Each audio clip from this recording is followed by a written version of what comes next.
welcome to today's Ramana Maharshi Satsang, question and answers for 2 hours, or however long Michael's voice can hold out for us. Michael, thank you for joining us from London like you do for 2 full hours every month, the first Sunday of every month. And increasingly, Michael is attracting viewers who love what he says, his clarity, his depth of explanations, and they join us from watching these programs that are recorded and put on YouTube. And there are people who want to know how to get in touch with us. So I'm going to extend an invitation to others who might see this on video on YouTube to think about joining us on the first Sunday of every month. I can send the particulars to you wherever you might be living, because the time wouldn't make any difference if I told you what time we meet right now. So you just send your inquiries to me, Ed, at newsguy55@aol.com, NEWSGUY55@aol.com. Now, Michael, we have 3 people who have sent in questions that I'd like to get to first, and you and I have discussed this with email. Yeah. So I think we'll begin in the order in which you suggested. And Dean is here too. He asked the first question. I'll just read it the way he presented it to me. Right. He said, in addition to trying to follow Bhagavan's teachings, I'm a longtime frequent viewer of classic movies and a reader of fiction. Okay. Would the best course for followers of Bhagavan be to continue activities such as these, as usual, not to change anything, but to try to maintain awareness of oneself instead, the watcher or the reader, when doing these activities? Would it be better instead to curtail activities that traditionally take one out of oneself? Over to you. Okay. Taking interest in anything other than ourselves is a distraction. It draws our attention away from ourselves. But we have to be realistic and practical in this. We all come to this spiritual path with strong Vishaya vasanas. Vishaya vasanas means the inclination to seek happiness in Vishayas. Vishayas means objects or phenomena. In other words, anything other than ourselves. So it is the very nature of ego to always be attending to things other than itself. So self-investigation is swimming against the current, so to speak. We are going directly against the nature of ego. But though it is against the nature of ego, we are attuning ourselves with our real nature, which is just being. So this spiritual path is not a walk in the park. We have to overcome all our Vishaya vasanas. Vasanas have no strength of their own. What strength the vasanas have is what strength we give them. And we give vasanas their strength by feeding them. That is, the more we allow ourselves to be swayed by any Vishaya vasana, the stronger that Vishaya vasana will become. That is just the nature of the nature of these things. So we need to slowly wean our mind off its Vishaya vasanas. But we cannot do this all at once. That is, we have so many Vishaya vasanas. If we try to forcibly, for example, you say you're interested in watching classic movies and reading fiction. If you try forcibly to avoid such activities, your mind will find something else to take interest in. So we have to be practical and realistic about this. Our aim is to gradually wean our mind off its Vishaya vasanas. In other words, to weaken the Vishaya vasanas by not allowing ourselves to be swayed by them. The most effective means to do so is by being self-attentive. That is, we ourselves are not a Vishaya. We are Sat, we are being. So the love to attend to ourselves is what is called Sat Vasana. That's the inclination to hold on to our being and thereby to be as we actually are. So the whole spiritual path is a battle within our own will between the sattvasana on one hand and the vishaya vasanas on the other hand. The vishaya vasanas, as I say, the vishaya vasanas are not ego, but it is the nature of ego to have vishaya vasanas. So this is up to the vasanas will not be entirely destroyed until ego is destroyed. So this spiritual path, it is a struggle till the end. We need to have cultivate more and more love to hold on to our being, and to the extent to which our love to hold on to our being and thereby to be as we actually are, to the extent that that increases, the vishaya vasanas will decrease, they'll grow weaker. So if we try and forcibly stop one type of vishaya vasana, another type of vishaya vasana will tend to come in its place. So rather than, obviously there are some vishaya vasanas are more harmful than others. So we need to try first of all that is, if we know any vishaya vasana is particularly harmful, we should try to avoid being swayed by that vishaya vasana. There are many vishaya vasanas, but they're not particularly harmful in themselves. But all vishaya vasanas, and we allow ourselves to be swayed by any vishaya vasana, it takes our attention away from ourselves. So ultimately, all vishaya vasanas are bad. But obviously, there's some are more harmful than others. So we need to, those that are less harmful, those that are more harmful, we should try our best to avoid being swayed by them. Those that are less harmful, if we try to avoid being swayed by one, we'll be swayed by another. So the key to success in this path is cultivating this love to be self-attentive. To the extent to which we are self-attentive, we are thereby, when we are attending to ourselves, we are not allowing ourselves to be swayed by any vishaya vasana. In other words, we're not allowing our attention to go away from ourselves. So to the extent to which we are self-attentive, we are thereby nourishing and strengthening the sattvasana and weakening the vishaya vasanas. So the key is being self-attentive. We cannot battle with all our vishaya vasanas. It will be an impossible task. All we need to do, this is why Bhagavan was very positive, and he gave us very practical advice.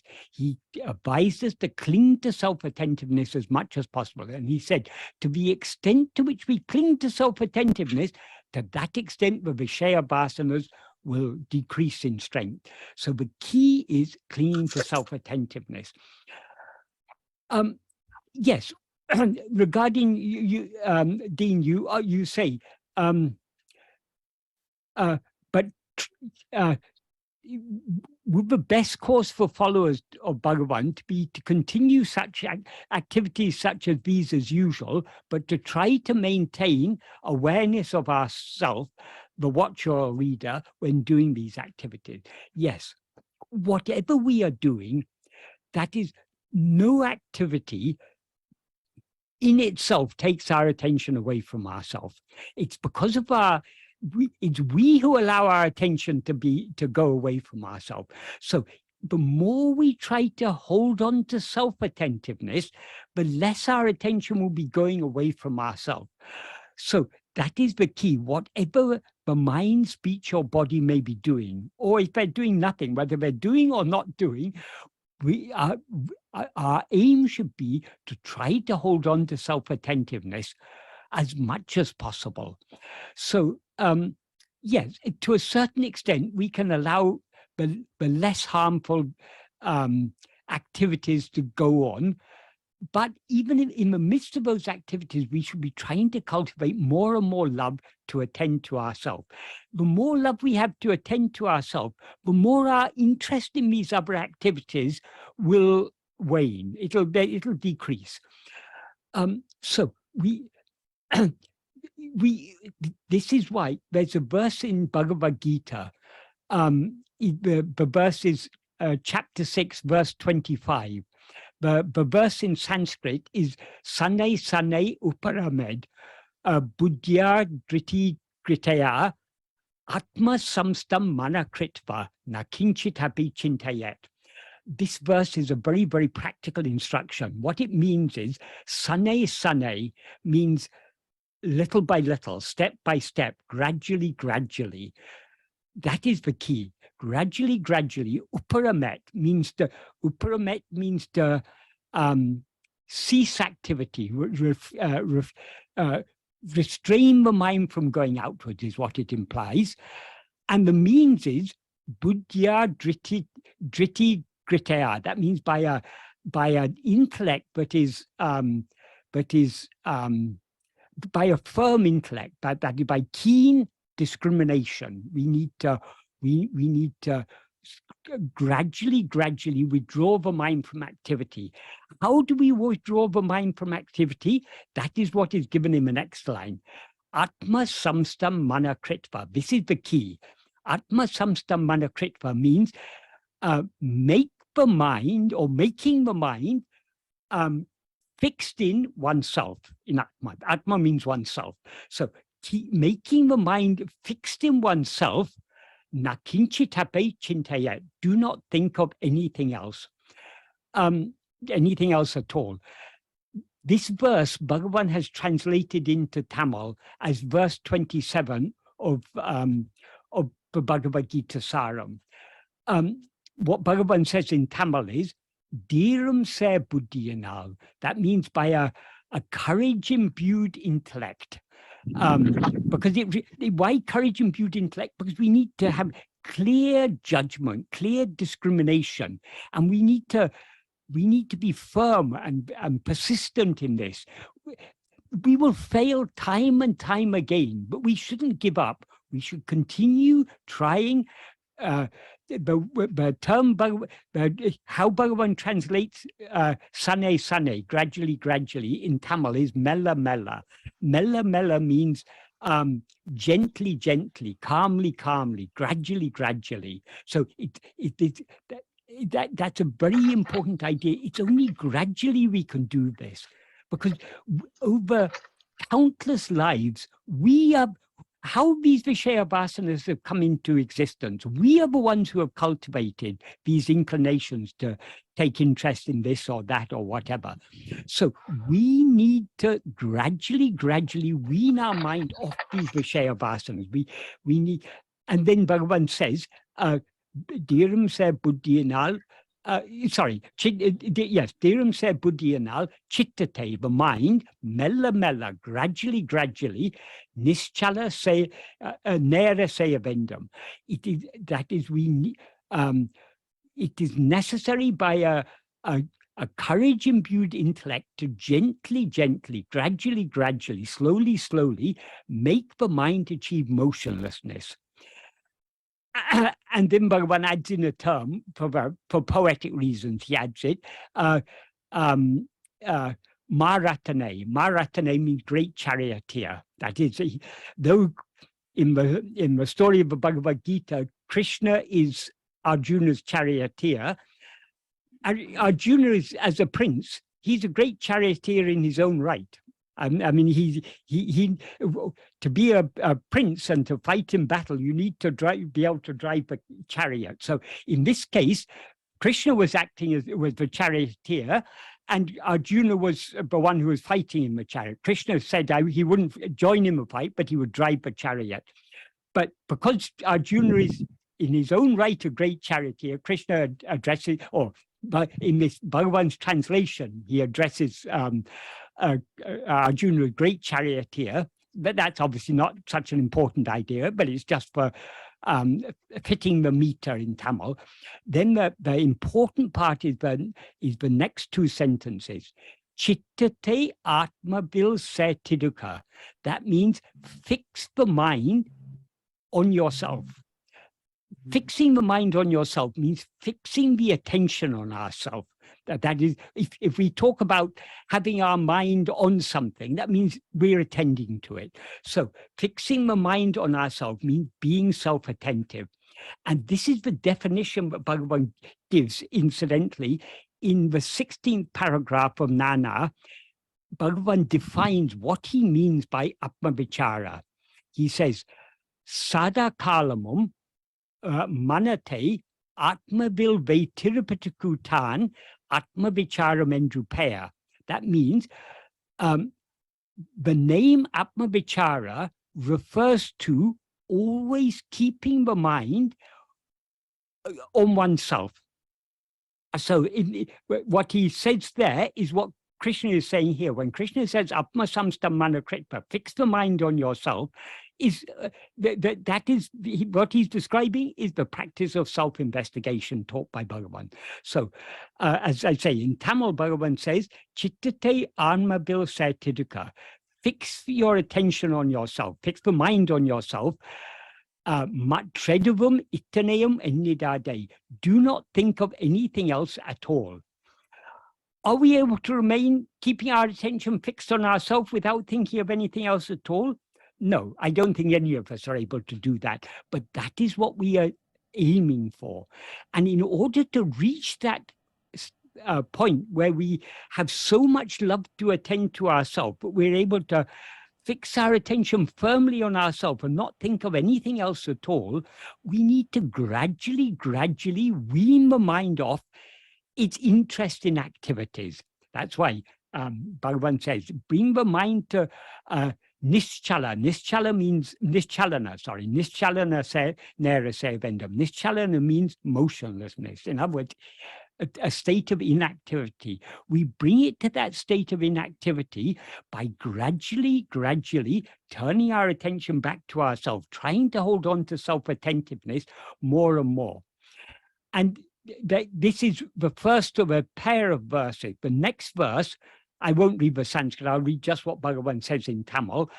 In Tamil, well, I'll just read the meaning, because that is, whatever the mind, which is always wavering without any steadiness, grasps and wanders, that implies whatever the mind grasps and wherever it thereby consequently wanders, drawing the mind back from that and fixing it on yourself, make it always steady. So this is a continuation of the same idea. That is, the nature of the mind is to go outwards. It's constantly, under the sway of its vasanas, the mind is constantly going outwards, taking interest in this or in that, in watching classic movies or reading fiction, or we all have things in external things that we take interest in. That is the nature of the mind. So we need to gradually wean our mind off. So however many times our mind wanders, we try to bring it back to ourselves. It will again wander outwards, and we again try to bring it back to ourselves. So this is the practice. So just stopping activities is not a solution to the problem. We're not going to be able to give up our interest in whatever it is that interests us merely by trying to forcibly avoid such activities. We need to be realistic. We need to understand the nature of the mind. But if we avoid being swayed by one Vishaya Vasana, the inclination will be swayed by some other Vasana. So, but in order to overcome all Vishaya Vasanas, rather than just replacing one set of Vishaya Vasanas with another set, in order to overcome all Vishaya Vasanas collectively, the practice that Bhagavan has prescribed is this simple practice of turning our attention back towards ourselves, trying to hold on to that self-attentiveness. And whenever the mind wanders away, to try to bring it back. We can do this in the midst of activities.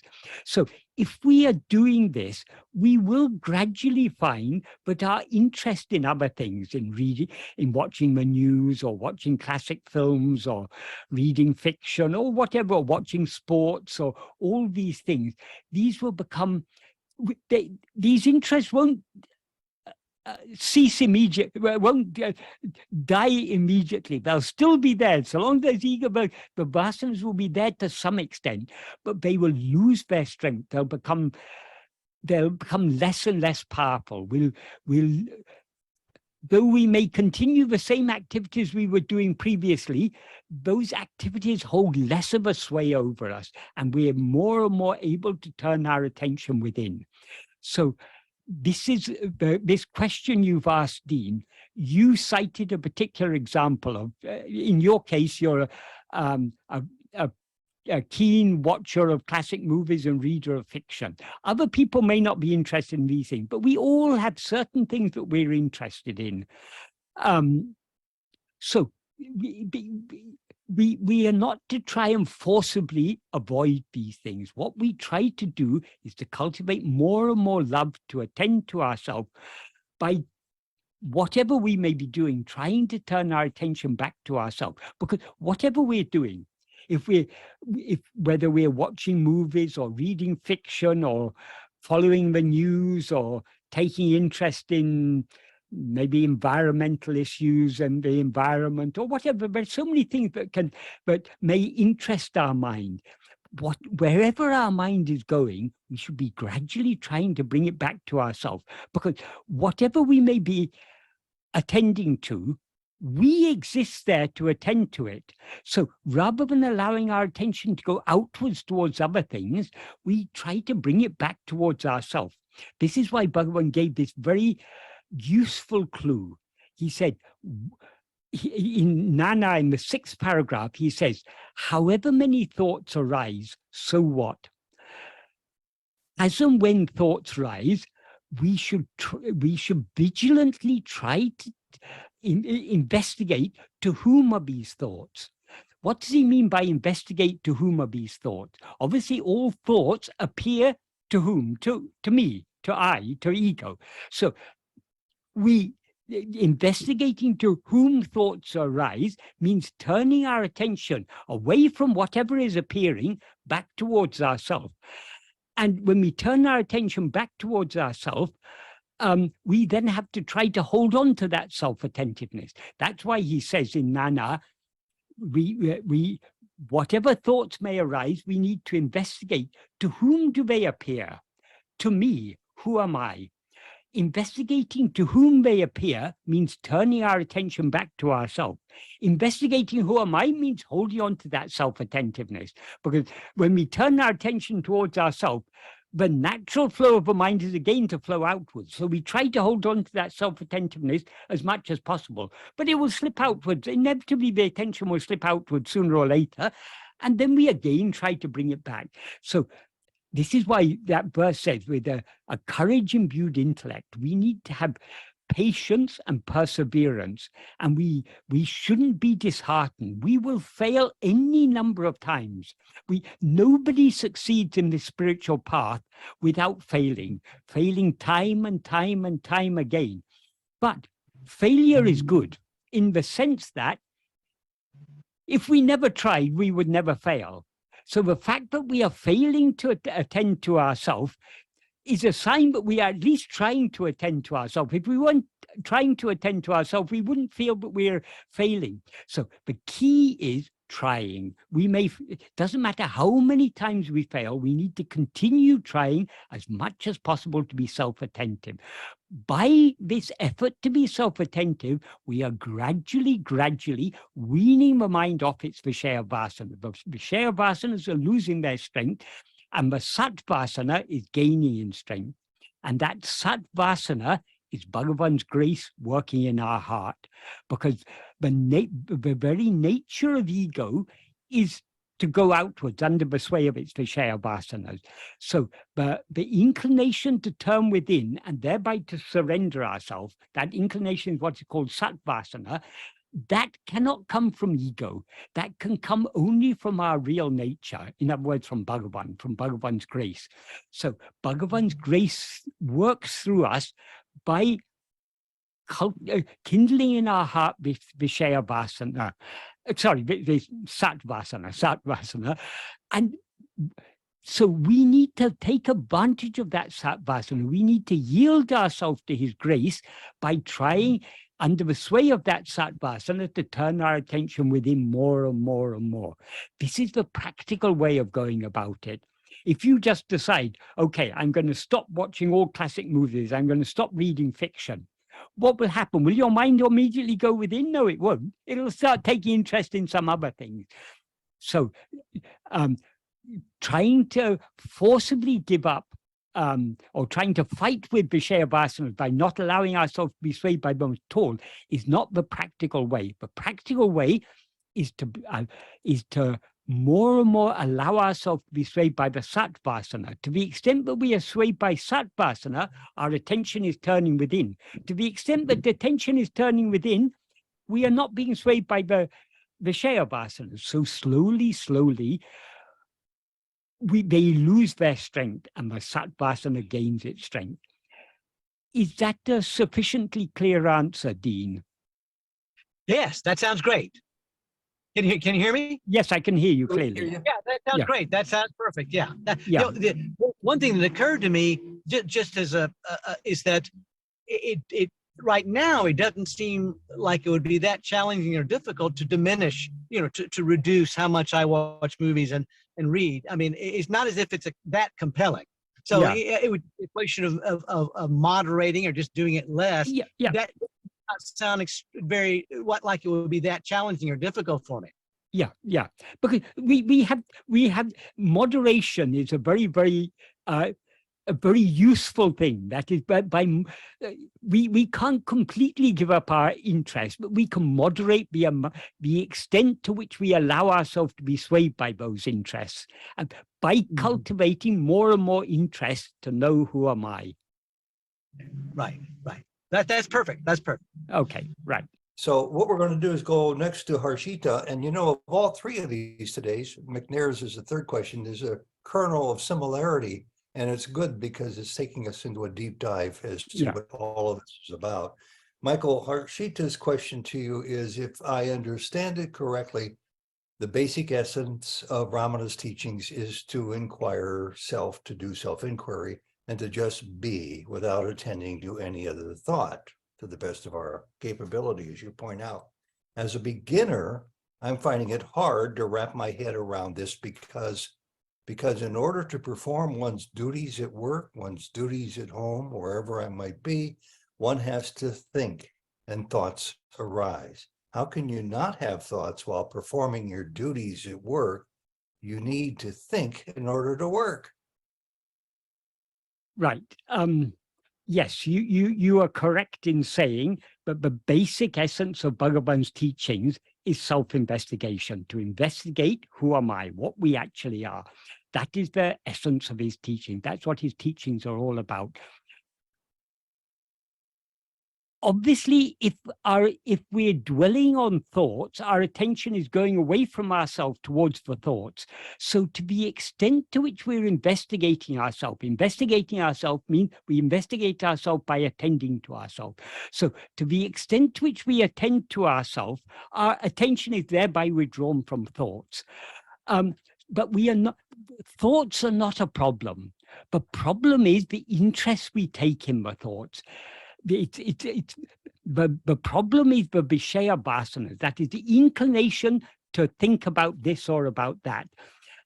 Those inclinations mean the vasanas are volitional inclinations. We are inclined to attend to things because we're interested, because we think that by taking interest in these things will give us some pleasure or some happiness. So it's under the sway of these Vishaya Vasanas, but our attention is constantly going outwards. In the early stages, we need to try to be self-attentive as much as possible. Obviously, it seems at first, but it is necessary if we've got some work we have to do, whether at home or in the office or whatever it is. It seems to us that it's necessary for us to attend to these things. But if we consider the matter carefully, how much attention do the routine activities of our life require? Consider, for example, many people nowadays drive cars. If you drive a car, while driving the car, are you putting 100% attention on all the things you're doing. Probably if you tried to put 100% attention, you wouldn't drive the car so effectively. Most of the time when you're driving car, you may be talking with someone, or you may be thinking about other things, or you may be listening to music, or you may be listening to podcasts, or so many things. Because to do such activities more or less go on autopilot. Supposing every day you drive to work, you may have several miles or kilometers to drive to work, and on the way there may be red lights, and there may be so many things. When you see a red light, you automatically stop. But when you reach your workplace, if you try to remember, at such and such a stop, was the light red or was it green? You probably won't be able to remember because you were doing it more or less on autopilot. So a lot of the activities we do more or less on autopilot. That is why if we observe, most of the time, whatever activity we are doing, our mind is wandering around other thoughts. So probably we can say at least 90 or probably nearer 99% of the thoughts we think in a day are not actually necessary for the task at hand. We are thinking other thoughts while doing whatever the task may be. So if we could replace all those unnecessary thoughts with self-attentiveness, our work would go on perfectly. And as it's going on now, in spite of our thinking so many other thoughts, but instead of thinking unnecessary thoughts, we would be attending to ourselves. So most of our attention would be going towards ourselves. That is one thing to consider. To illustrate what I mean, one illustration I often give, supposing a very dear friend of yours is critically ill in hospital. Maybe they've caught COVID, or maybe they've been involved in an accident or something, and they're in ICU, and the doctors are not able to say whether they're going to survive or not. Would you not often be thinking about your friend during the course of a day? Even while you're at work, doing whatever work you do, the thought of your friend will often be coming to your mind. Why is that? Because you love that friend. You have so much care and concern for that friend. So you'll be hoping in your heart that this friend will recover. You'll be remembering all the good times you had together. Somehow that thought of a friend will be coming to your mind again and again and again. That won't be obstructing your work. Your work will continue. You'll be able to do your work, but just a lot of your attention will be on your thought of your friend. Why are we thinking about that friend so much? Because of our love for them.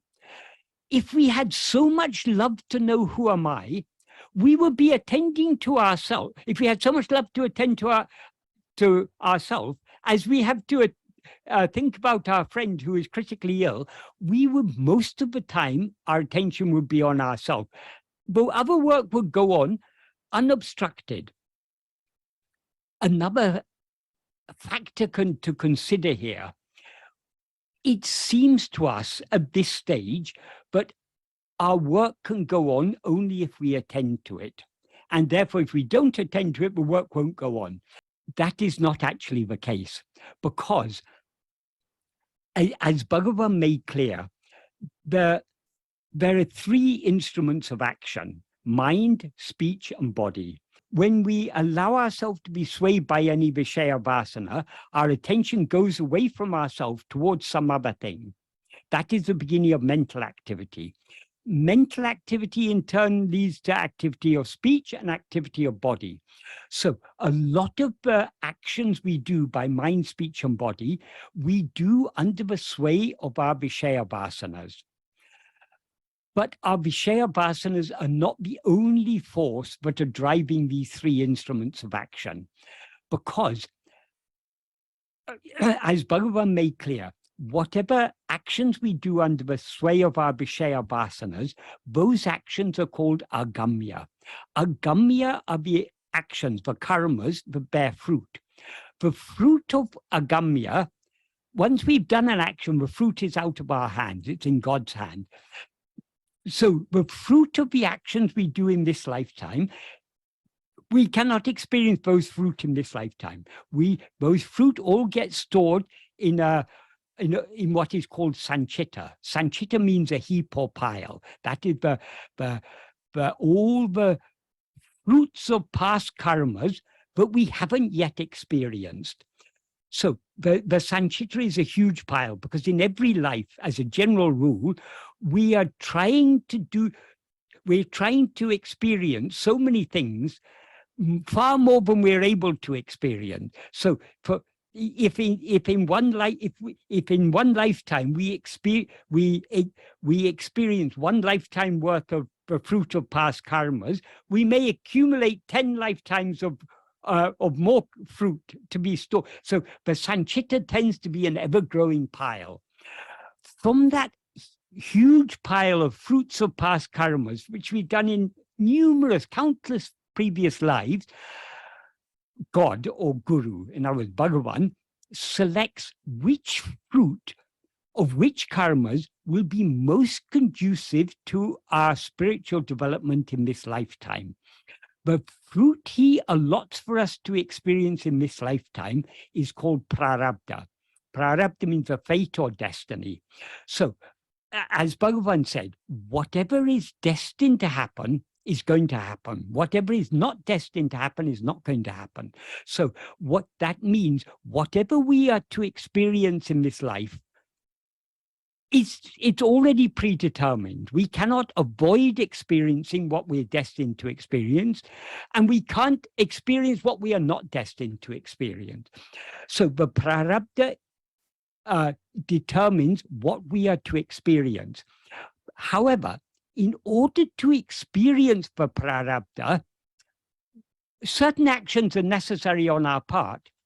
If it's our destiny, for example, if it's our destiny to become a doctor, for example, in order to become a doctor, we have to study hard, we have to pass exams, and even when we qualify as a doctor, we still need to keep up with all the latest medical knowledge. I mean, all the latest discoveries, new drugs and everything. So in order to be a doctor, certain actions are necessary in order to become a doctor, and in order to continue performing as an effective doctor, certain actions are necessary. Whatever actions are necessary in order for us to experience our prarabdha, those actions of mind, speech, and body, those instruments of action will be made to do by God. Bhagavan makes this very clear in the note that he wrote for his mother. And that is after Bhagavan left Madurai, he left a note saying, no one need go, I've gone in, this has gone, I have gone in search of my father. No trouble need be taken to search for this. He began to refer to himself as this. And then he said something about the 3 rupees that he had borrowed for his school fee to pay some fees, but actually he used that money to buy the railway ticket. So for some time, his family in Madurai had no idea what had happened to him. All they knew is he had suddenly disappeared from their life. He was a young 16-year-old boy, schoolboy. His mother had been widowed some years earlier when Bhagavan was 12. So about 4 years earlier, his mother had been widowed. So the family were very poor because there was no, her children were young and there was no breadwinner. But at about the time Bhagavan left, his elder brother began to work to help support the family.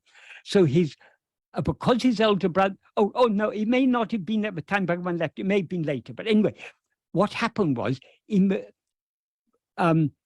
about a year or so after Bhagavan had left, they received news that someone from Madurai who had visited Tiruvannamalai recognized him. Because by that time, Bhagavan was becoming well known in Tiruvannamalai, because though he was keeping silent, people can't help noticing a young boy of 16 who's just who's not talking, who's always seems to be absorbed in meditation. So he had already attracted a certain amount of attention. So one of his relatives or someone known to his family who had visited Tiruvannamalai came to hear about this Brahmana Swami and went to see him, and he saw, oh, this is Venkataraman from Madurai. So when he returned home to Madurai, he informed Bhagavan's mother, your Venkataraman is there in Tiruvannamalai. He's living a very austere life of meditation. He doesn't seem to be talking to anyone. He's totally absorbed in meditation. So his mother naturally wanted to come and see him. But because they were very poor, they couldn't afford to. But in the meanwhile, her eldest son got a job, and he saved up money to bring his mother to Tiruvannamalai. So Bhagavan had left home in the end of August, or in 1896. In December 1898, more than 2 years after he had left home, his mother was finally able to come to see him. And as a mother, seeing his condition, but he's sitting there wearing just a kopeen, that is a loincloth, and he seems to be completely unmindful of the comforts of the body. He's absorbed all the time, seems to be absorbed in meditation, or that's how it looked to onlookers. Of course, he wasn't absorbed in meditation. He was just being as he was beyond meditation and everything, because he had already attained all that was to be attained, but he was just absorbed in himself, we can say.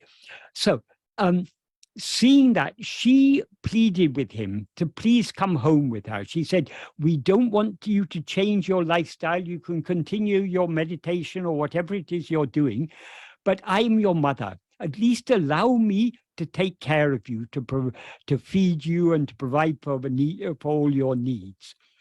Bhagavan in those days spoke very little, so he just kept quiet.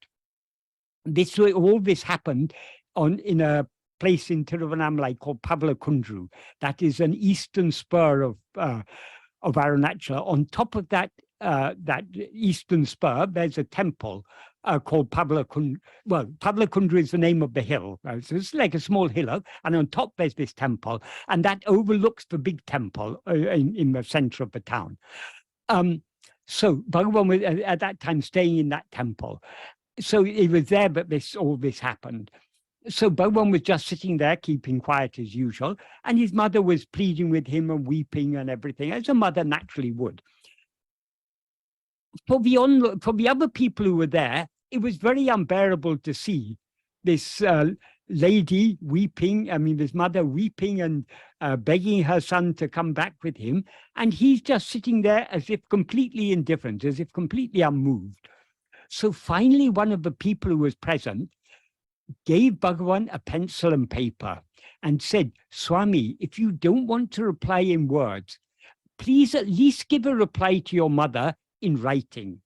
Then Bhagavan wrote this note, and this is actually the first recorded teaching that we have of Bhagavan, and it is a very, very important teaching. What he said in that note is, Abarava prarabdha prakaram adakanavan angangirindu atvipan. What that means is, Abarabha prarabdha prakaram means according to or in accordance with the destiny of each one. Adakanavan, he who is for that. He who is for that means God or Guru, who is the one who is to attain the fruits of the karma. He who is for that, Angangirandu, being there. That means being in each place. That implies being in the heart of each person, each jiva. Artavipan. Artavipan literally means will cause to dance. In other words, will make them act. So what he implies by that is whatever actions we need to do in order to experience our prarabdha, those actions will be made to do by God, who is there in our heart. Many people who don't think deeply about this superficially interpret this to mean, but Bhagavan is saying all the actions, all our actions are actions we're made to do by God. That is not the case. If all our actions were actions we were made to do by God, there would be no karma. I mean, the law of karma would be meaningless. Why should we experience the fruits of karmas, but we done not under our own will, but are made to do by God? If God is the one who makes us do the action, God should be experiencing the fruit. We shouldn't experience the fruit. So that is a very superficial and incorrect understanding. All Bhagavan means there is those actions that are necessary for us to do in order for our prarabdha to unfold, those actions we will be made to do. Then in the next sentence he says, Endrum naduvadadu, enviachikanum naduvadadu. That means what is not to happen, what is never to happen will not happen in spite of any amount of effort. That is, what that implies is, when he says in spite of any amount of effort, that means we are, if something is not to happen, that doesn't prevent us wanting it to happen. It doesn't prevent us trying to make it happen. For example, I may want to be very, very rich, but if it's my destiny to be poor, my destiny to be poor doesn't prevent me wanting to be rich. It doesn't prevent me trying to be rich, but it will prevent me being rich. So I'm free to want to be rich as much as I want. I mean, we have freedom of will. We can want to be rich. We have freedom of action. We can try to be rich. We can try to find some way, by hook or by crook, we try to find some way of becoming rich. Because it's our destiny to be poor, we'll be poor in spite of whatever efforts we make. But by saying that, Bhagavan makes it clear we are free to want what is not destined to happen, but we wouldn't make effort for it if we didn't want it. So by implication, we can say Bhagavan is implying there, but we have freedom of will. The destiny determines what we are to experience. Our will determines what we want to experience. But destiny cannot obstruct our will, and our will cannot obstruct our destiny. That is, just because I'm destined to be poor doesn't stop me wanting to be rich. And just because I want to be rich doesn't prevent me being poor, but if that's what is destined. This is why Bhagavan says in verse 19 of Uludu Napadu, the argument or the dispute about which prevails, fate or will, is only for those who do not know, who do not discriminate, who do not distinguish the root of both fate and will. The root of both fate and will is ego. That is, it is ego who wants to experience this or that. It's ego who tries to experience this or that, and it is ego that has to experience the fruit of that. As he says in verse 38 of Uludnaptu, if we are a doer of actions, we will have to experience the resulting fruit. The doer of actions is ego, but ego identifies. The actions actually are done by mind, speech, and body. But ego identifies itself with these things and says, I am thinking, I want this, I like that, I am thinking, I am speaking, I am doing, I am walking or working or whatever. So we are a doer of action because we identify with these instruments of action. And consequently, we have to experience the resulting fruit. So both, that is, fate and will work side by side. Neither obstructs the other because they're two independent domains. Will decides what we want to experience and what we try to experience. Fate decides what we are actually to experience. But fate cannot prevent us wanting or trying to experience something. Our wanting and trying to experience it cannot prevent the fate, which is whether we're to experience it or not. So, as I say, Bhagavan makes it clear. What is never to happen will not happen in spite of any amount of effort. So we can make as much effort as we want. We cannot experience anything that we are not destined to experience. And then in the third sentence, he says, Nadabadu entadesenum niladu. What is to happen will not stop in spite of any amount of obstacle. So if it's our destiny to experience something, we can want as much as we want to avoid that. We can try as much as we want. For example, of late, my body has not been in a healthy condition for the last 1.5 months or so. Did I want this? No, I didn't want it. And do I try to find solutions? Yes, we go to doctor and all these things, but we are free to want to be free of illness. We are free to try to be free of illness, but if we're destined to be ill, we will be ill. And no amount of efforts on our part or no amount of medicines or anything is going to make us better until our destiny is to become better. So we have absolutely no freedom to change what is destined to what we are destined to experience. Or to avoid, that is to avoid what we're destined to experience or to experience what we are not destined to experience. We have absolutely no freedom. We do have freedom to want to experience what we're not destined to experience or want to avoid what we are destined to experience. We also have freedom to try to experience what we want to experience or to avoid what we don't want to experience. We have no freedom to change what is we actually to experience. That is determined by prarabdha.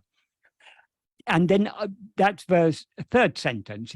Then the fourth sentence, he says, iduve tinnam. This indeed is certain. It's absolutely certain.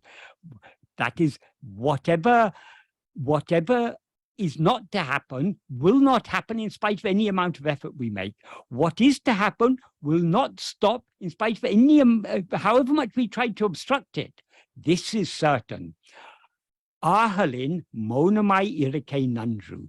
So he concludes by saying, therefore, being silent is good. That's all. He doesn't even, it's usually translated as being silent is best. He doesn't even say best. He said being silent is good. What does he mean by being silent? Does it mean that we should remain without doing any action? No, obviously not, because whatever actions we need to do in order for our prarabdha to unfold, we'll be made to do those actions. So being silent means not rising as ego, subsiding back into our source by holding on to our being and thereby surrendering ourselves without rising as ego. Then the destiny will be going on. We won't be trying to obstruct it or to change it in any way. So that's a very, very important teaching of Bhagavan. So how is that relevant to this question of Harshita? Harshita says, how can you not have thoughts while performing your duties at work? You need to think to work. Yes, in order to work, you need to think, but you don't actually need to work or to think, because all these things are happening according to destiny. If you hold on to self-attentiveness, ego will thereby subside, but destiny will go on as it is ordained. So all the actions that you need to do in order for your destiny to unfold, you will be made to do. So, for example, you may have family, you may have elderly parents, you may have husband or wife, children, and so many dependents. And in order to support them, you may be the main breadwinner, so you have to go to work. And in work, you've got certain responsibilities. You're answerable to your boss. You're being paid a salary, so you have to do a certain amount of work to justify that salary. All these things are all according to destiny. So if it's your destiny to support your family by working, your body, speech, and mind will be made by God to do whatever is necessary in order to earn, in order to support your family. You don't actually need to do it at all, because it is God who is driving the actions of your mind, speech, and body. If you cling to self-attentiveness, everything will happen of its own accord. Bhagavan makes this very clear in the 13th paragraph of Nana. sorry, this is a rather long answer, but it's very, very important because this is such a crucial part of Bhagavan's teachings. What he says in the 13th paragraph, this is closely related to the note that he wrote for his mother. He's not saying exactly the same thing, but these two things are what he says in the 13th paragraph of Nana and what he says in the note to his mother, they're complementary. If we read them side by side, we get a very clear picture of what he's teaching us. So in the first sentence of the 13th paragraph, he defines what is self-surrender. What does it mean to give ourselves to God, to surrender ourselves to God? What he says is, Anma chintane tavira, vera chintane kalambavatiku, satram idum kodamal, apmanishta paranai iripade, tannai isanaku alipadam. The main clause is Atmanishta Paranai Iripade, Tanai Isanaku Alipadam. Atmanishta Iripade means being as Atmanishta Paran. Atmanishta Paran means one who is firmly established as oneself. In other words, being as we actually are. So being as we actually are is giving ourselves to God. That's the main clause. How to be as we actually are, he indicates in the first clause, which is an adverbial clause. Anma chintane tavira, vera chintane kalambavdaku satram idum kadamal. That means not giving even the slightest room to the rising of any thought other than Atma-chintana. Atma-chintana literally means thought of oneself. It implies self-attentiveness. So we need to be so keenly self-attentive that we thereby give no room to the rising of any other thought. This is what Krishna says in the Bhagavad Gita, in that verse we talked about earlier. Atma samsta manakritva na kinchitapi chintayat. Fix your mind in yourself. Do not think of anything else. That is, to the extent to which our attention is fixed on ourselves, it's thereby not going outwards, and we're thereby not giving room to the rising of any other thought. But we should, the non-rising of other thoughts is not our aim. That is a byproduct, because as I said in the earlier paragraph, the 6th paragraph, Bhagavan said, what does it matter however many thoughts arise? So our aim is not to try to stop thoughts. Our aim is to be keenly self-attentive.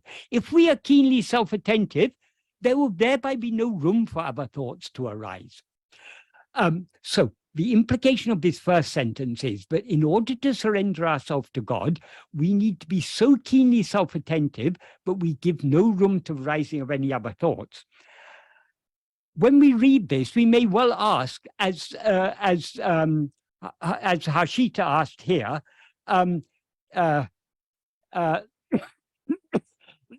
how can you not have thoughts while performing your duties at work? This is a natural thing for us to ask. Bhagavan answers this by implication in the next sentence. What he says in the next sentence is, Isam peril evlo bharate patalam abalaveum abavahitu kolkira. What that means is, however much burden we place on God, he will bear all of it. So what does this imply in the context? In the previous sentence, he says we need to, in order to give ourselves wholly to God, in order to surrender ourselves to God, we need to be so keenly self-attentive, but we give no room to the rising of any other thoughts. So the implication of this sentence is, even the burden of thinking whatever needs to be thought, we can leave even the burden of thinking to God. If God wants us to think something, let him make us think it. It's no concern of ours. Our only concern is to hold on to self-attentiveness. So even the burden of thinking, we should surrender to him. If we surrender the burden of thinking, he will bear that burden for us. So we don't actually have to think anything. And then in the next sentence, he says, Sakala Karyangalayum Oru Parameshwara Shakti Naditi Kondiraka Padiyal. What that means is, since one Parameshwara Shakti is driving all karyas. So what does that mean? Parameshwara Shakti, Parama means supreme, Ishwara means God, but Ishwara means the ruler. That is, God is the ruling power. So Parameshwara Shakti can either mean the supreme power of God, or it can mean the supreme ruling power. It amounts to the same, because God is the supreme ruling power. So when God, is driving all karyas, what does karyas mean in this context? In this context, karyas means whatever needs or ought to be done, or whatever needs or ought to happen. That is, whatever is to happen, as Bhagavan made clear in the note to his mother, is going to happen according to destiny. Nothing that is destined never to happen will happen. Nothing that is destined to happen will stop. It's all going to happen according to prarabdha. We cannot experience anything that is not destined to happen. We cannot avoid experiencing what is destined to happen. So all the things that need or ought to happen, and all the things that we need or ought to do in order to make those things happen, God is driving all those things. That's what he implied in the first sentence of that note to his mother. But according to the destiny of each one, he who is for that means the Parameshwara Shakti, God, being in each place, being in the heart of each one of them, will make them act. So he will make us, our mind, speech, and body, do whatever actions they need to do. So we can leave it up to him. So he says, since one Parameshwara Shakti is driving all karyas, then he says, Namum adaku adangi ramam. Instead of we also yielding to it. That is, when he's driving everything that's meant to happen, he's going to make it happen. Why should we not yield ourselves to it? Instead of yielding ourselves to it, Ipadi vendum, endru sada chintipadain. Why should we be constantly thinking it's necessary to do like this, it's necessary to do like that? In other words, if we hold on to self-attentiveness, we thereby surrender ourselves wholly to him. So we are handing over responsibility for our mind, speech, and body to him. Let him do with these things whatever he wants. We leave it to him, so we don't have to be thinking, oh, do I need to do this? Do I need to do that? Or I must do this, I must do that. Our aim is, the only thing that we need to do is to hold on to self-attentiveness and thereby surrender ourselves wholly to him. He will take care of everything else. And to illustrate this, he then gives a very nice example. Though we know that the train is going bearing all the burden, why should we who go traveling in it, instead of remaining happily, leaving our small luggage placed on it, suffer bearing it, our luggage, on our head? That is, if you're traveling by train somewhere, the train is going to carry you to your destination. It's also going to carry your luggage. It's carrying so many burdens. So if you're a wise traveler, when you get on a train, you put your luggage on the luggage rack or on the under the seat or on the seat beside you or somewhere. You put your luggage anywhere but carrying it on your own head. If you're a foolish traveler, you think, oh, I might have to keep my luggage safe, so I must carry it on my head. You suffer unnecessarily. So the wording there is very nice. He says, instead of happily placing the luggage on the train, why should we suffer carrying it on our head? This is the best reason for surrender. If we don't surrender ourselves, we are carrying the burden on our head. I have to do this, I have to do that, avoid doing this. Oh, we're thinking, we're carrying the whole burden of the world on our head, as if everything depended on us. If I don't do my work, then what's going to happen to me? What's going to happen to my family? What's going to happen to a job? We take all this burden on our head, and thereby we suffer. To the extent that we surrender, we are taking the burden off our head and putting it on the luggage rack. We're placing our burden upon God. He will bear all of it. However much burden we place on him, he will bear all of it. So the truth is, as implied by Bhagavan in this paragraph and in what the note he wrote for his mother, the truth is, it's not necessary for us to do anything. It's not necessary for us to think. It's not necessary for us to work, because whatever actions of mind, speech, and body need to be done in order for what is to happen, God is making them do that. So we can, by holding on to self-attentiveness, or to the extent to which we hold on to self-attentiveness, we are thereby surrendering ourselves to him. And to the extent to which we surrender ourselves to him, he will bear all the burden. So the truth is, it may not seem clear to us now, but the truth is, we do not need to think of anything. All we need to do is to hold firmly to self-attentiveness. Of course, most of us are incapable of doing that now. Even to hold on to self-attentiveness for a few seconds here and there is a struggle for us. But this is what we are moving towards. Why we are clinging to self-attentiveness? Because by clinging to self-attentiveness, we are thereby surrendering the burden to him. We are thereby taking the luggage from our head and placing it on the luggage rack. So every moment of self-attentiveness is a moment of self-surrender. And to the extent to which we surrender ourselves, he bears all the burdens. He bears the burden anyway. Whatever is going to happen whether we surrender ourselves or not. But your luggage is going to reach its destination, whether you carry it on your head or put it on the luggage rack. Likewise, what is to happen is going to happen, whether we obstruct it or try to avoid it. It's going to happen anyway, and nothing's going to happen that's not destined to happen. But we are unnecessarily causing ourselves to suffer. The wise course is to surrender, and we surrender by clinging to self-attentiveness. Is that a clear and useful answer, Harshita? Yes, it is. Thank you so much for such an elaborate explanation.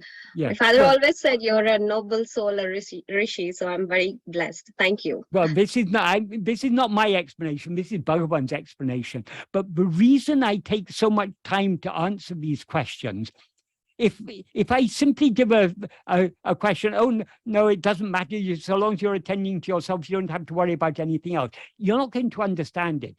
Bhagavan has told us not what we should believe. He's told us why we should believe it. Bhagavan's teachings are very, very rational.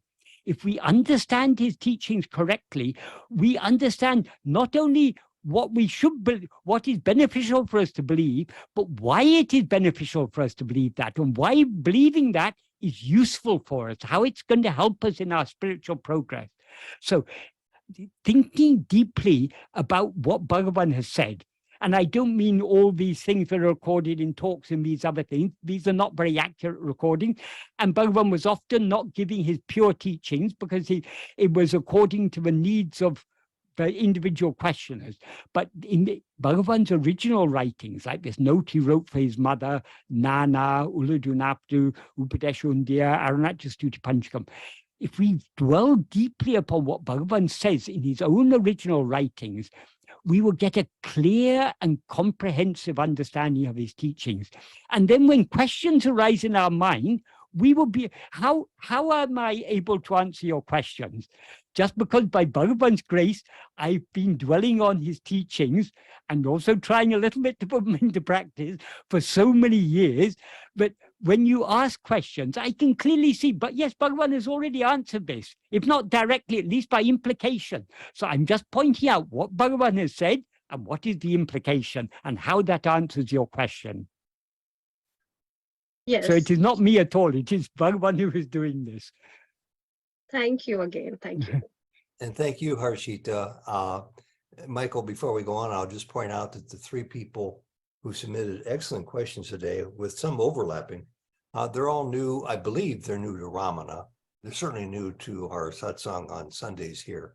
But I really appreciate their questions, and I think everybody appreciates the depth to which you bring up many examples of what the correct answer is. This last one's from McNair, and I'm going to tell you that McNair Ezard sent in two questions, and we'll keep the other one for another meeting when we get together because our time is moving quickly. This is a long question, so be patient and I'll read it to you. The question concerns the process of self-inquiry in relationship to emotions that come into our awareness. Most of what I've read regarding Ramana's process of self-inquiry is in relation to thought, posing the question, who am I? Who's having this thought? To whom is this thought appearing? If I pose these questions in relation to thought, usually that thought will dissipate, and then my mind is somewhat at rest. Do these questions of self-inquiry also work with an emotion that may arise? That is, asking the questions, who is experiencing this emotion? To whom is this emotion appearing? Who is having this experience? And he concludes by saying, emotion seems to arise so quickly that it is sometimes difficult to know exactly what thought precipitated the emotion itself. So I'm left with the emotion to deal with. I know you understand the question. I think it's excellent, and we all look forward to your answer, Michael. Yes, this is a good question. That is, there are a few things that need to be cleared up first. Self-investigation is not about posing questions. Bhagavan didn't say that we should question who am I, or we should question to whom is this thought appearing. He said we need to investigate who am I, investigate to whom are these thoughts appearing. Supposing Bhagavan gives you a book and tells you investigate what is written in the book. What is written in the book sounds like a question, but he's not asking you to sit there and hold the book in your hand and say, what is written in this book? What is written in this book? No. Investigating what is written in the book means we have to open the book and read what is written there. Likewise, when he says investigate who am I, it doesn't mean asking the question who am I. It means investigating who am I, means turning our attention back towards ourselves.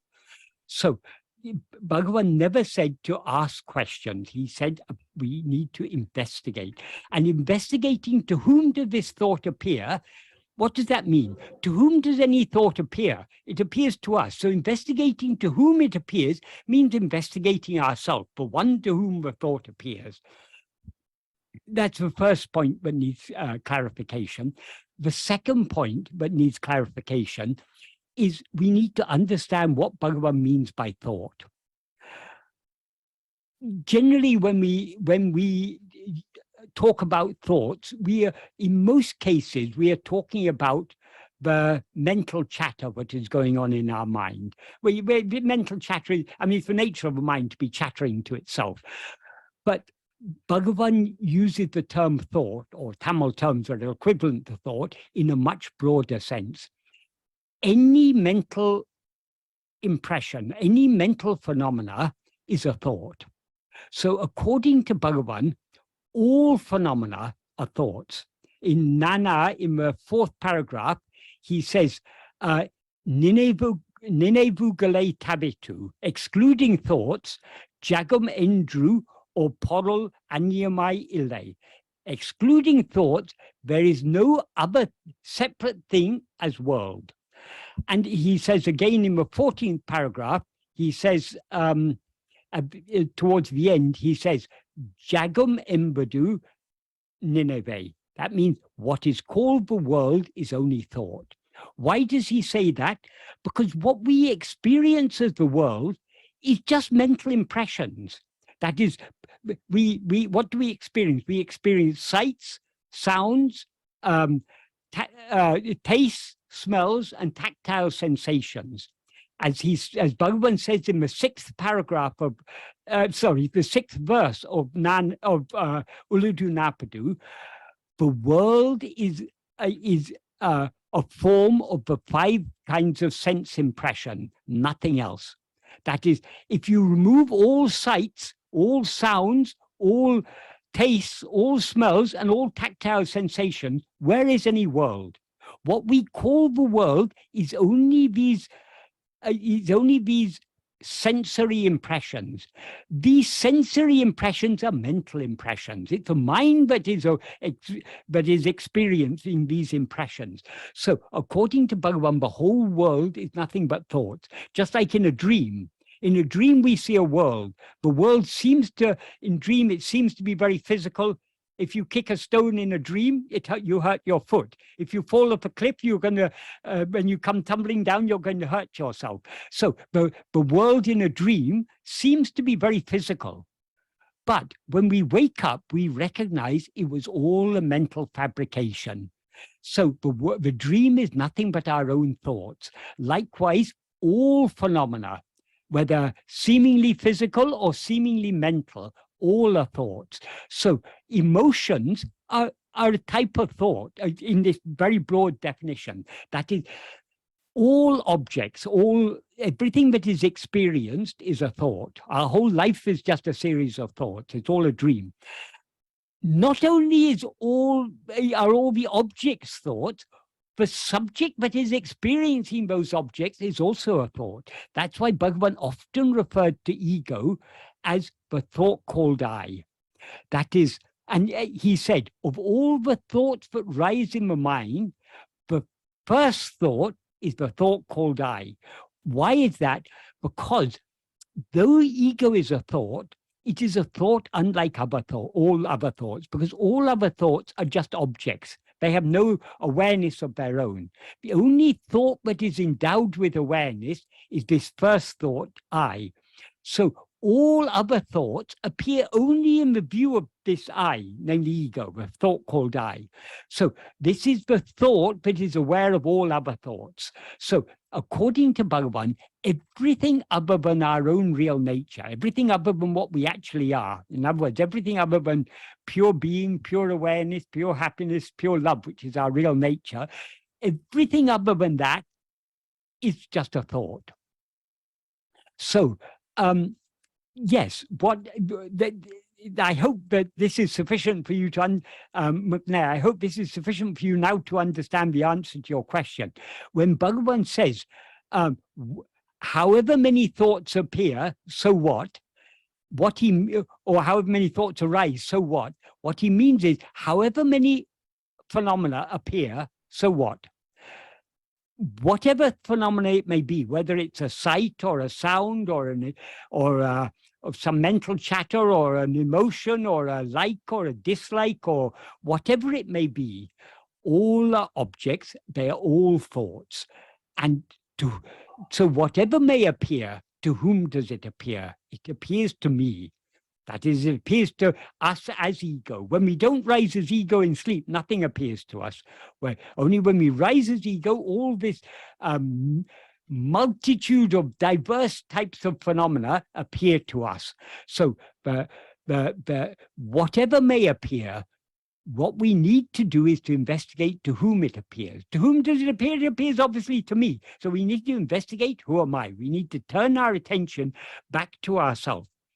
When Bhagavan says investigate to whom it appears, he means we need to turn our attention away from whatever appears back towards ourselves, the one to whom it appears. And when he says investigate who am I, he means having turned our attention back to ourselves, we then need to hold on to that self-attentiveness as much as possible until again our attention goes outward, and then again we have to bring it back. So, McNair, I hope this is an adequate answer to your question. Is there anything further you want to ask about that? No, I think it's good, Michael. Thank you. To me, it's almost like the who am I type of question is kind of like a launching pad to self-investigation. Yes. That is, there's no harm. Sorry. Yeah, there's no harm in asking the question, who am I? But asking the question, who am I, is not self-investigation. Asking the question, who am I, should remind us to investigate ourselves. In other words, it should remind us to turn our attention back to ourselves.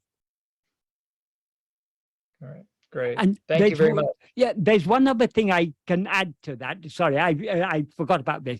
That is, emotions are thoughts, but they are particularly strong thoughts. They're emotionally charged thoughts. So sometimes certain emotions, sadness or anger, there's so many different types of emotions. because of their emotional charge, they seem to be very powerful. But whatever type of thought it may be, however emotionally charged the thought may be, the practice remains the same. To whom does this appear? That is, however strong an emotion may be, that emotion cannot arise except in our view. It's only in our view that the emotion arises. So we need to separate ourselves from that emotion by turning our attention back to ourselves. Then the emotion loses its strength. To the extent, often we get carried away by the emotion. But if we're able to turn our attention back towards ourselves, the emotion thereby loses its strength and it will subside like any other thought. So the questioning who it appears to is really you're looking back at the ego. Yes, yes. But the one to whom all other things appear is only ego. Other things appear in waking and dream. Nothing else appears in sleep. Because in sleep, ego is absent, so everything else is absent. That's why Bhagavan said, of all the thoughts that arise in the mind, the thought called I alone is the first thought. Only after this rises do other thoughts rise, because all other thoughts are objects. Objects exist only in the view of the subject. The subject is ego, the thought called I. So in the absence of ego in sleep, nothing else is experienced. All that we're aware of in sleep is our own being, I am. We're not aware of anything else. And obviously I am is not an object of experience. It's our own, that is our awareness itself is our being. So just by being as we are in sleep, we are aware of our own existence. We're not aware of anything else because of the absence of ego. In waking and dream, we rise as ego, everything else appears. McNair, when you posed the question and you sent it to me to read to Michael, I saw emotion and I immediately related to it personally, but for the wrong reason. I thought you were raising the question about emotion versus a regular thought, as Michael explained, or another thought, based on what Michael said just about 5 minutes ago, that sometimes emotions can be quite strong, and meaning to me, they can block out my ability to process it the right way with self-inquiry. And Michael, to you, your answer made a difference for me. Sometimes though, and I've been doing this for quite a while now, depending on the size and strength of the emotion, I can't get very far to self-inquiry. An example, a grandchild of mine in Portland, 1,200 miles away, in serious peril, serious health issues, serious uncertainty as to what was going to happen for my children there and for my grandchildren.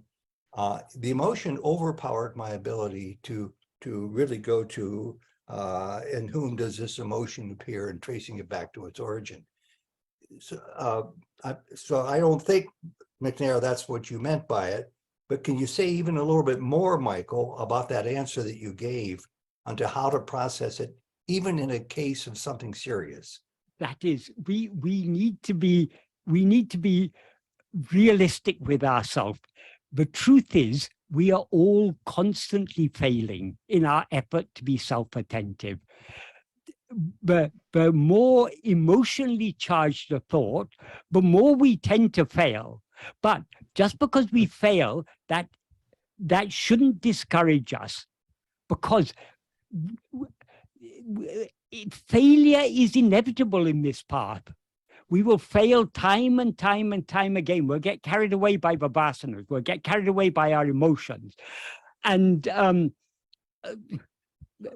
for example, sometimes the body is in pain. When the body is in pain, that pain tends to grab our attention. It's often, we know what we should do. To whom is this pain? It's to me. So we should be turning our attention back towards ourselves. But when the pain is intense, it's often very difficult. It seems very difficult to do so. It's that pain seems to grab our attention. Likewise with strong emotions and so many things. So we shouldn't be disheartened by our failure, and we shouldn't give up trying. So however strong the emotion, we should at least try to remember, this appears to me. hold on to myself, because no emotion, without my existence, nothing else could be known, because all other things are known by me. So I must exist. So I should hold on to my being. If I hold on to my being, to the extent to which I hold on to my being, other things will recede into the background. But obviously with strong emotions or severe pain or so many things, it is difficult. It is difficult for us to do so. The nature of the mind is to go outwards. So Sane Uparamet, slowly, slowly, slowly, we need to withdraw the mind from all this external activity, this external impressions, and turn it back towards ourselves. There is no other way. So the one thing we should never do in this path is ever be disheartened by our failure. The very fact that we are trying to be self-attentive is itself a clear sign of progress. When Bhagavan was asked, what is the sign of progress in this path? Bhagavan said, perseverance. Perseverance alone indicates how serious we are in following this path. If we come across a little difficulty, oh, I was carried away by emotion, oh, I'm no good at this self-inquiry, I may as well give up, let me do something else instead. That is not going to get us very far. We need to, however many times we persevere, however many times we fail, we need to persevere. We need to continue trying. And we need to be realistic. We're inevitably going to fail again and again. It's the very nature of the mind to be going outwards, grasping things other than itself, carried away by emotions, carried away by strong sensations and this and that. That is just the nature of the mind. The only way to overcome the mind is slowly, slowly, slowly to turn our attention back within. However many times it goes out, we bring it back to ourselves. If we do so, success is absolutely guaranteed. Because ultimately, it is not dependent on our effort. It's dependent on grace. But the grace isn't something that descends from heaven. Grace is something that works from within our own heart. It manifests in our heart in the form of the love to turn our attention back to ourselves and thereby to surrender ourselves. So we have to yield to grace by trying more and more to turn within and thereby to subside back into our source, thereby to surrender ourselves. That is what Bhagavan's path is all about. It's all about subsiding, subsiding, subsiding. And we subside by holding on to ourselves. We rise by holding on to other things. We subside by holding on to ourselves. We're going to progress with other questions from other people. Yeah. We're going to begin with Mukta, who had a question after Dean was talking. And by the way, our thanks to McNair, Dean, and Harshita. Excellent questions all the way around. And I can speak for everybody, I'm sure, by saying we loved your answers, Mark. Mukta, what was your follow-up question to what Dean was talking about? Thank you, Ted. And thank you, Michael. It was really an enlightening session, but I got various questions in the way. But right now, I'm just going to ask one, which is going inward, is it equivalent to being in the present? Like if I'm like opening a pea pod or something, doing some work, is it like being attentive to it? Is that also equivalent to going inward, like our self-inquiry, because you're just trying to focus the mind in that present moment of me just opening the pea and taking the pea out and things like that, you know? Okay. The present moment is what we call now. The present time is, the present moment is what we call now. The present place is what we call here. What is it that makes the present moment present or the present place present? Always the place that we experience as here and now is the place where we are present. So what makes the present, whether in time or in space, appear to be present is because of the presence of ourself. The presence of ourself means our being. Because I am here, I am always here and now. That is, the time is constantly flowing past me, but space is the point that I experience in space as here, that is constantly changing depending on where the body moves. But the one thing that is always present is my own being, I am. So if we understand that presence means our own presence, our own being, I am, yes, being ever present, being centered in the present, in other words, being centered in ourself, in our own being, I am, that is what is meant by turning inward. Turning inwards means turning our attention back towards ourselves. Attending to anything other than ourselves is turning outwards. Even attending to our thoughts, to our emotions, to our likes, to our dislikes, these are all external to us. The only thing that is internal is ourself. Everything else is external. So when Bhagavan talks about turning inwards, he means turning our attention back towards ourself alone. In other words, towards our own being, I am. To be clear, maybe I had a very contrasting 2 days, right? On Sunday, last Sunday, I took time and went to the beach and just watched the waves and just asked myself for a very inward, like, who's watching, who's thinking, who's doing this. Yes. I would have done for a half hour or whatever. And then on my drive back, I was completely in the present moment, or my mind was happy and I was paying attention to the palm trees on the road. I was paying attention to everything, this, like not like normally when I'm driving, I'm not like paying attention like that. So I was like basically practicing the scenery and the seer and trying to keep the attention on the seer. But by doing that, my attention on the scenery was very clear. And then the next day, I thought like I could retain it or do that, but then it was lost in a working day of full of activity, no break. I was tired. I couldn't, I couldn't bring back. I was nonstop working and I was really craving for that break to go inward, but I couldn't. And it's just, mine was going nonstop on the activity and tired. I just don't know how to balance the both and keep that peace amidst the activity. And it just I understand everything you say, the self-inquiry, everything, but how to practically, in the midst of a lot of stress and work and timelines and pressure, how to do it, it's just a more practical aspect of, while doing the work, how can I be inward and do the work? Well, this we can master this only by practice. So yes, so many times we get involved in activities that take all our attention away from ourselves. They take our attention away from ourselves. It's not the activities that are taking our attention away from ourselves. It's our vasanas, our inclination to attend to those activities that is taking our attention away from ourselves. But this is happening time and time again. All we can do is to persevere in the practice. Whenever we notice our attention has gone away from ourselves, we try to bring it back to ourselves. That is the practice.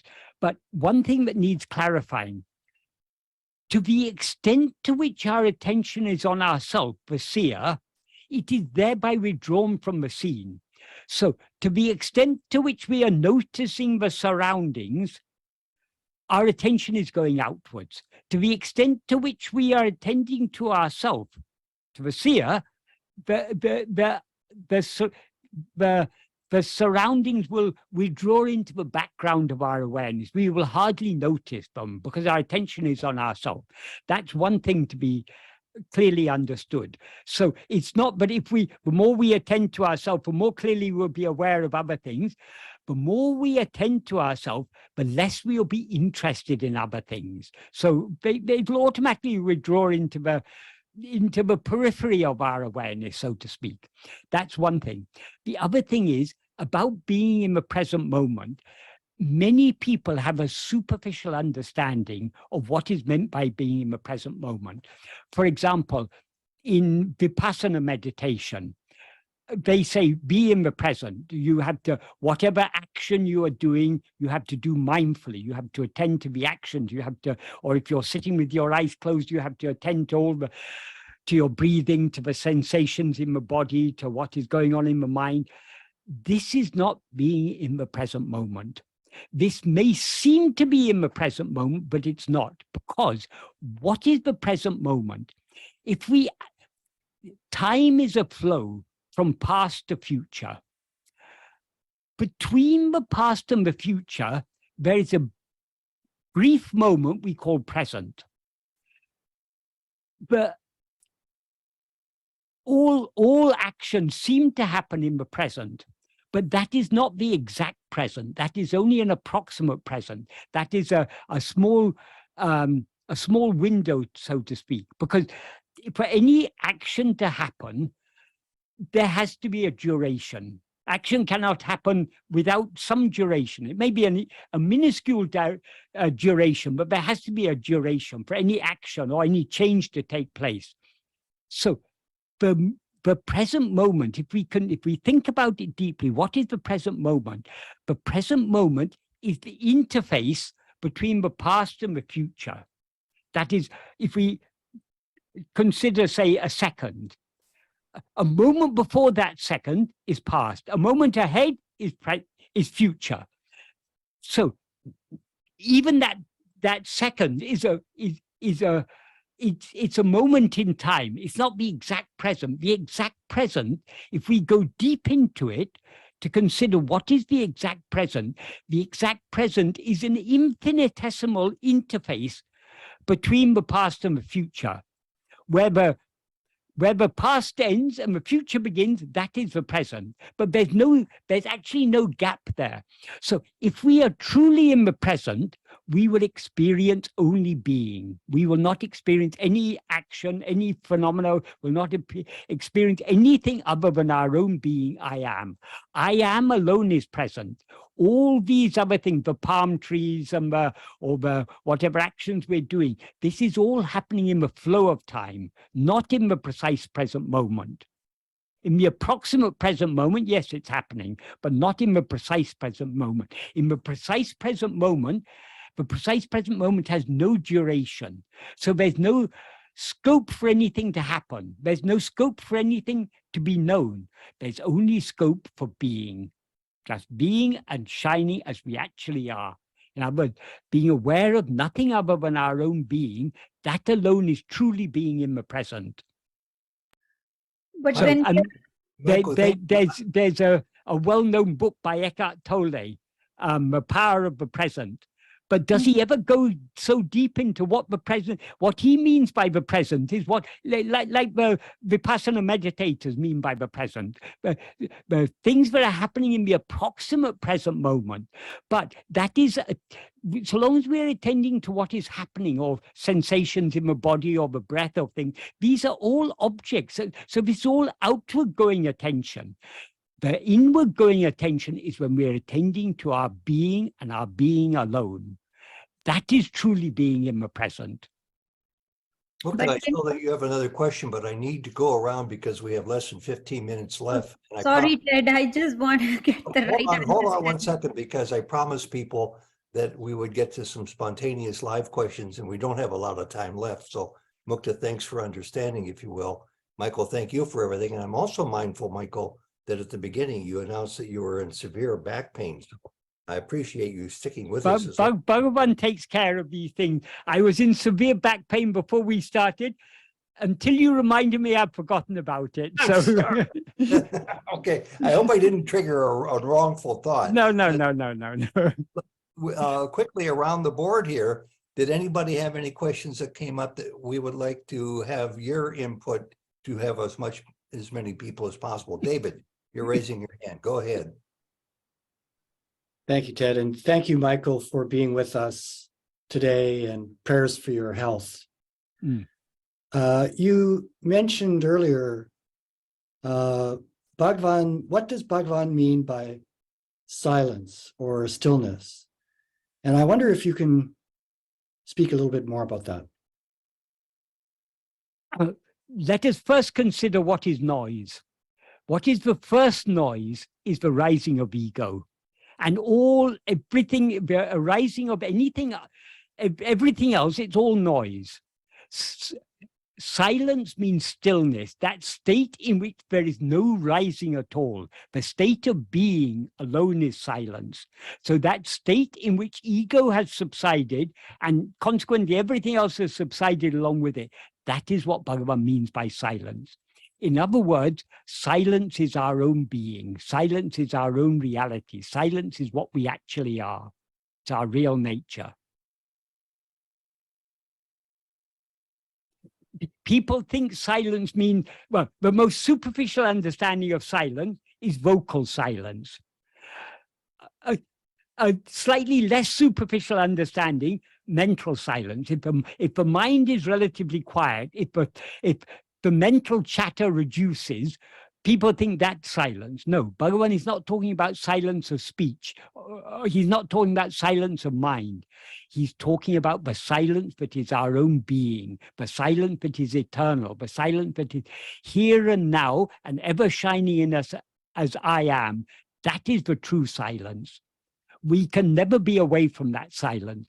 But because we seem to have risen as ego, we seem to be surrounded by all this noise, the noise of thoughts, impressions, emotions, and so on and so forth. But underlying all this noise is the eternal silence, which is our own real nature, and which is ever unaffected by any amount of noise. Is that an adequately clear answer? More than adequate. Thank you. Okay. Thank you. Alagu, you've got your hand raised. What's your question for Michael? Namaskaram to all. My question, I don't have any question, just a comment. When emotional disturbance take over, bringing attention back to us is very difficult.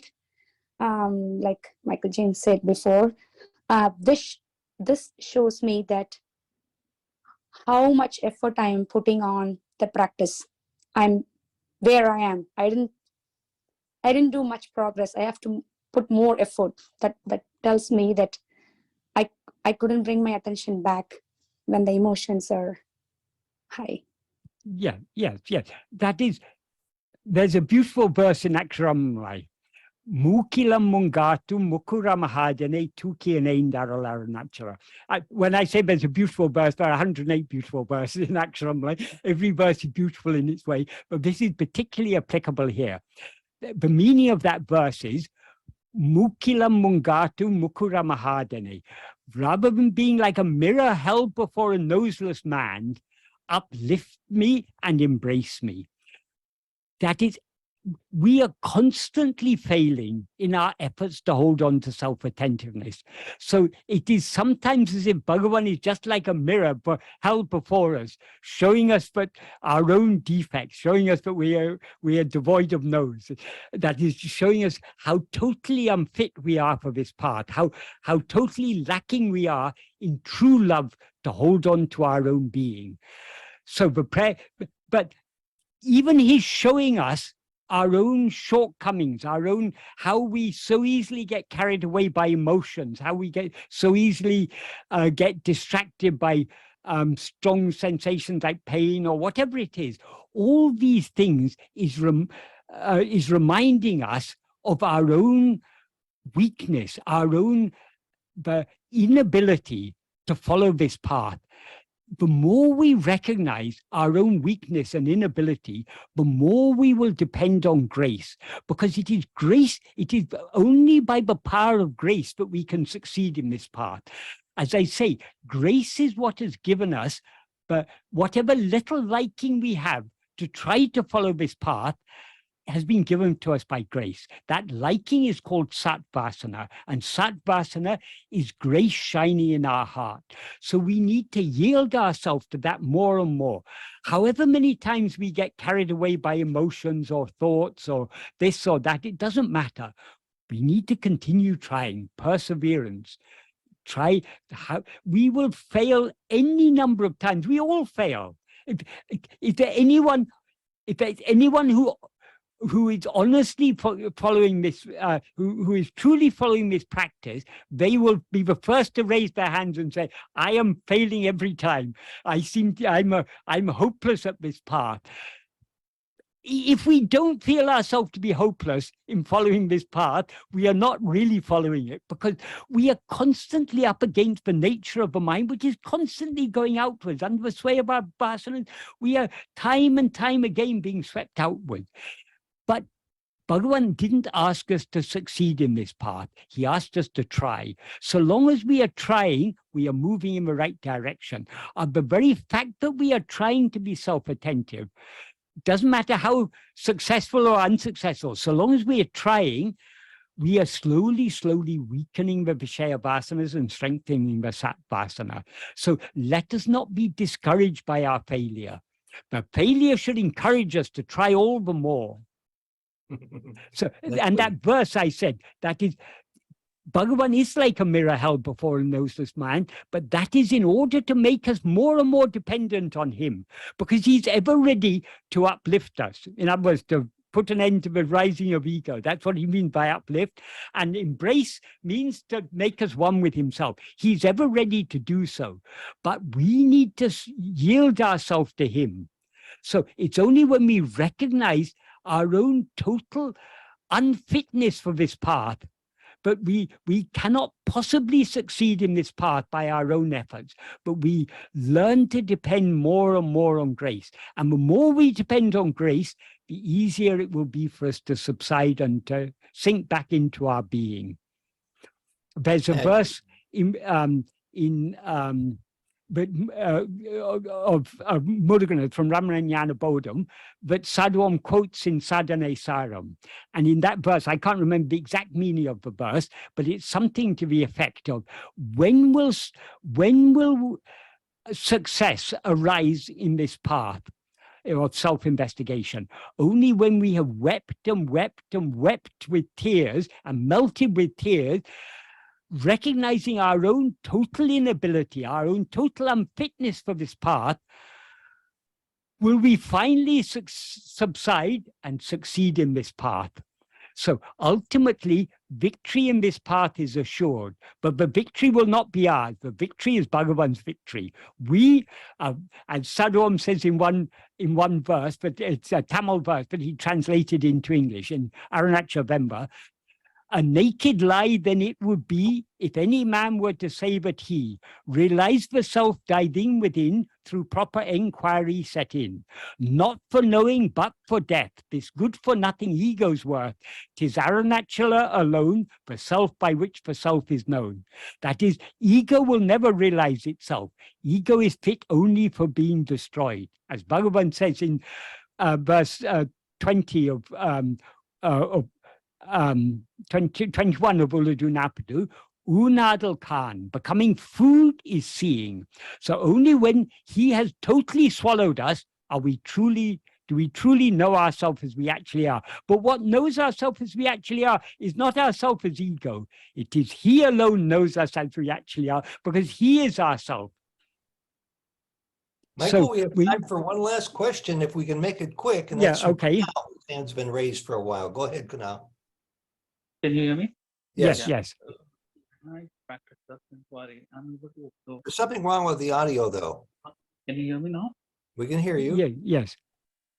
Yes. See, I'm able to observe the mental chattering all the day. But when I sit for the self-enquiry thing, I'm able to see that when I ask the question, who am I? This question arises in the mind, but there's awareness of the mental chatter in the question as well. So what am I supposed to focus on? I mean, the one that is aware of it, or Yes. because that awareness, you cannot find out what exactly it is. We need to attend to that which is aware of all these things. That is, in other words, we need to turn, what is aware of all these things? I am aware of all these things. So we turn our attention back towards ourselves.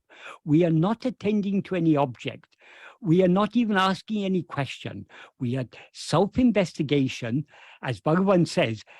I think earlier I referred to this sentence in the 16th paragraph of Nana, where Bhagavan defines what is self-investigation. Sada kalamum manate atma-vil vetirupatikutan atma-vichara mendrupaya. That means the name Atma-vichara refers only to always keeping the mind in oneself. Or on oneself. In other words, keeping our attention on ourselves. What does it mean to keep our attention on ourselves? We are not an object. We are that which knows all objects. We are the awareness to which all objects appear.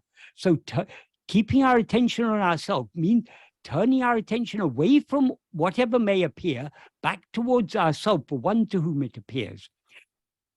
It's very difficult to express this in words, because when we try to express it, that words cannot adequately, words are best just pointers. So we need to consider carefully what Bhagavan has taught us. What does Bhagavan mean when he says we need to attend to ourselves? We need to think about it and understand for ourselves. And most important, we need to try to put it into practice. The more we try to put it into practice, the clearer it will become. Supposing you don't know how to ride a bicycle, and you go to someone saying, please explain to me how to ride a bicycle. That person can give you some tips, some clues, some things, but you cannot learn to ride a bicycle just by hearing. You can hear lectures about the theory of the center of gravity and balance and all these things. That is not going to help you to ride a bicycle. It's good to understand the basic principles, but the only way to learn to ride a bicycle is to get on a bicycle. And what will happen? You'll wobble and fall. And you try again. And you'll wobble and fall and you try again. Slowly, slowly you get the hang of it. Exactly the same with self-investigation. We can learn this only by trying. But in order to try, we need to be trying the right thing. We need to understand what Bhagavan means when he says to attend to ourselves. It doesn't mean to attend to the body, because this body is not ourself. It doesn't mean to attend to the prana, to the breath, or to any other such thing. It doesn't mean to attend to the mind, to the thoughts, to the perceptions, to the emotions, to anything else, be it memories or anything. All these are objects. It doesn't mean to attend to the workings of the intellect. These are all objects. It doesn't mean attending to the vasanas, the likes and dislikes and the intellect. It means attending only to that to which all these things appear. In other words, to the fundamental awareness, I am, the awareness of our own being. That is what we need to attend to. That's as far as words can go. To understand what those words mean will become clear only by thinking carefully about it and trying to apply it in practice. Is that a helpful answer? Oh, yes, but actually I've been doing that practice. Like, I'm aware that the awareness is totally aware of everything that's going on in the mind and everything. But when I turn my attention back to that awareness, I'm not able to find it, since it's not an object or it's not an something like that. object. But when you say you're not able to find it, that awareness is the I that says I am not able to find it. How can I say I am not able to find I? I mean, the mind is not able to find it, not I. The mind searches for the answer. Leave the mind alone. It's you who are to investigate yourself. It is I that is to investigate I. Okay, I got. So we are not looking for something that is absent. We're not looking for something that we've lost. Right. We've never lost ourselves. We are investigating that which is ever present, our own being. Something that is, anything that isn't present and isn't known is not real, because whatever appears will certainly disappear. Whatever appears and disappears is not real. Whatever is real must always exist, must always shine, must always be known. So what is the one thing that we always know? We know our own existence, I am. That existence is itself our awareness. That is what we need to attend to. So we're not looking for something, we're not looking for an object, we're not looking for anything but we're not able to find. We are not looking for anything, we are looking at ourself. Of course, ourself is not an object, so even that is, we have to use words like attend or look, or these are all metaphorical, because none of these words can. That is, language is very useful for talking about duality, the phenomena, but we are talking about attending to ourselves. The words cannot adequately capture it.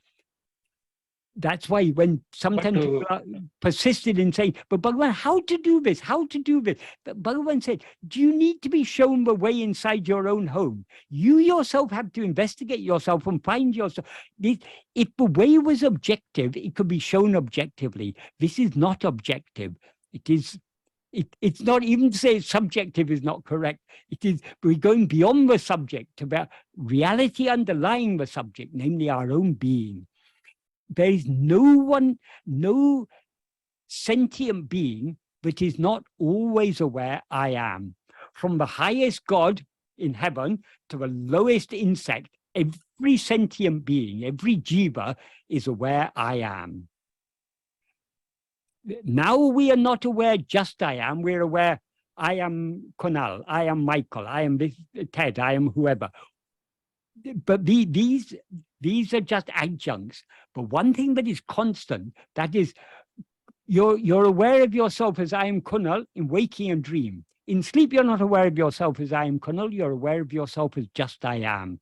So what we are seeking to know is that fundamental awareness that is shining through all the three states, not anything that is new, not anything that is visesha.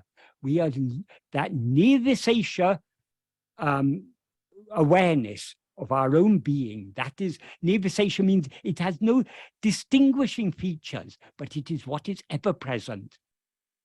It is ourself. Even to say it is wrong, because it makes it as if it's a third person. It is I. I is to attend to I. It's as simple as that. Michael, you're a champion. You lasted 2 hours and it's late in London. I'm not a champion. It's all Bhagavan's doing. Don't blame me. Well, you always slough off the credit, but I am going to say something that you can't slough out. You are clear. Your clarity is a hallmark, and I really appreciate Even it. that clarity, where does that come from? What is the source of all clarity? It can come only from Bhagavan. Okay. His clarity is so great, even through this clouded mind full of so many Vishaya vasanas, his clarity is shining. That shows it is the ultimate clarity. It is that clarity that is shining in the heart of each and every one of us at every moment, that clarity of our own being. I am. Well, let me put it slightly Bhagavan. different way. A different way is I've heard other people talk about Ramana's teachings minus the clarity. Somehow bring it, so I'm grateful. Then that is not Bhagavan's teaching, because the very hallmark of Bhagavan's teaching is clarity. Bhagavan is clarity itself. Yeah, it truly is. Yeah. It was a visceral reaction when I came to Ramana because of that. Because of it did. Thank you all for coming. Thank you all for your questions.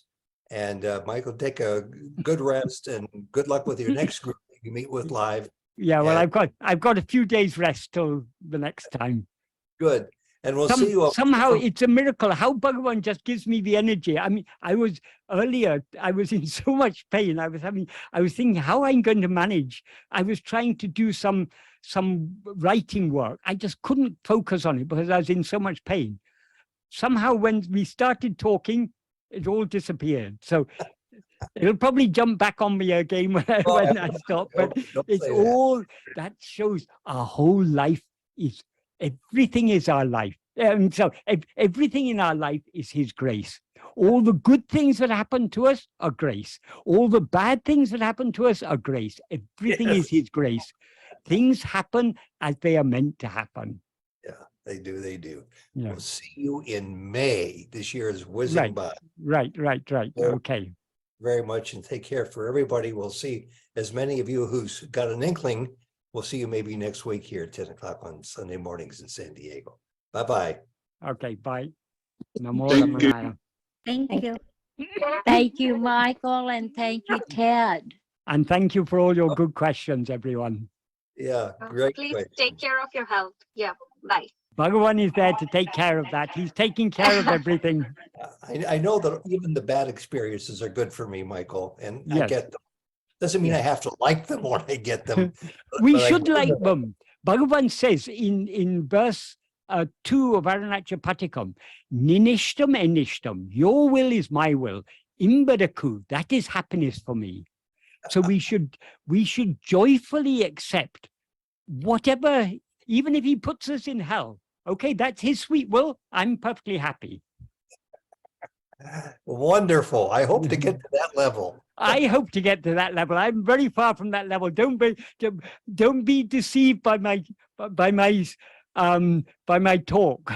It's easy to talk these things. It's only by his grace that we can actually put these things into practice.